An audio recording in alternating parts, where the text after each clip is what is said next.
Okay, Jeremy up here. Let's talk about deficiency judgments. This thing is big and this is important, and this is something that every homeowner needs to be aware of, because either they're misinformed or frankly they're uninformed about the deficiency judgment process. And so let me just say this right now. These laws apply to Washington State and apply to other states specifically, so check state specific if you're not in Washington State. But a deficiency judgment is where there's typically a first mortgage and a second mortgage. And the second, in Washington State, if there is a foreclosure, the first mortgage company agrees not to pursue the homeowner for what is owed to them less than what they've received on the property through a foreclosure sale. However, it's the second mortgage company that is the big question.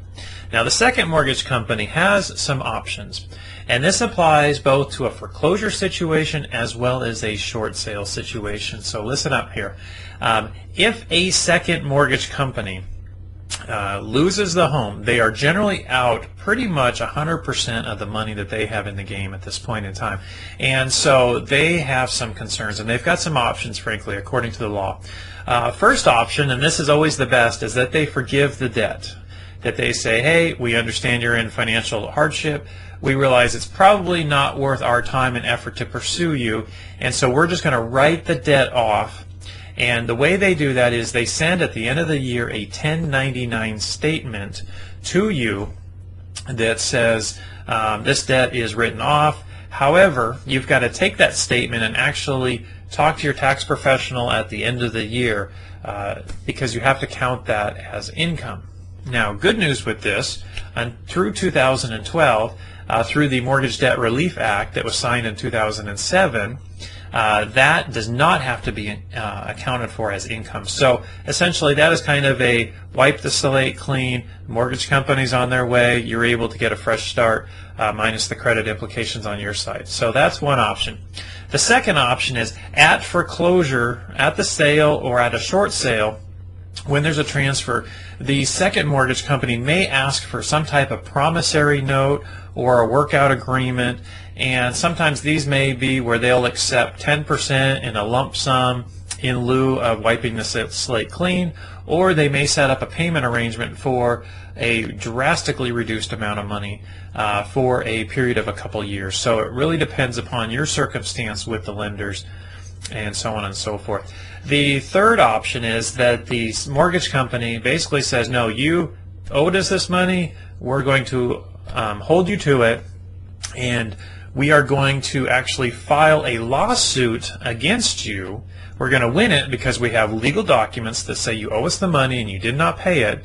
So once we win the legal battle, we will then file what's called a deficiency judgment against you, and that judgment does a couple of things. One is it allows the mortgage company, if they really want to get nasty, they could actually garnish some of your wages moving forward. The other thing is it hits your credit report until it is taken care of, and it can be either taken care of through paying off things or through filing bankruptcy. But lastly, this thing will stick on your credit report until it is taken care of, paid off, or bankrupt.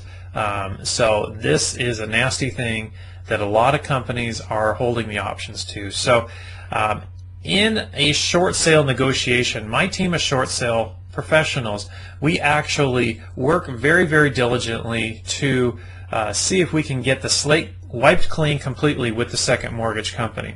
Now, we're not successful all the time, and we cannot guarantee anything because a lot of times we're dealing with multiple companies, and frankly, their systems keep changing on us. However, we've got the best shot through a short sale negotiation process to get that taken care of or get it at least drastically reduced. But this is something, if you're facing either a short sale option or a foreclosure option, you're going to have to deal with it one way or the other. So just giving you more education on this. If you'd like more information about our services, what we can do to help you and your household if you're facing a foreclosure or would like to look at short sales, please fill out the information below or give us a call. We'd love to talk with you more.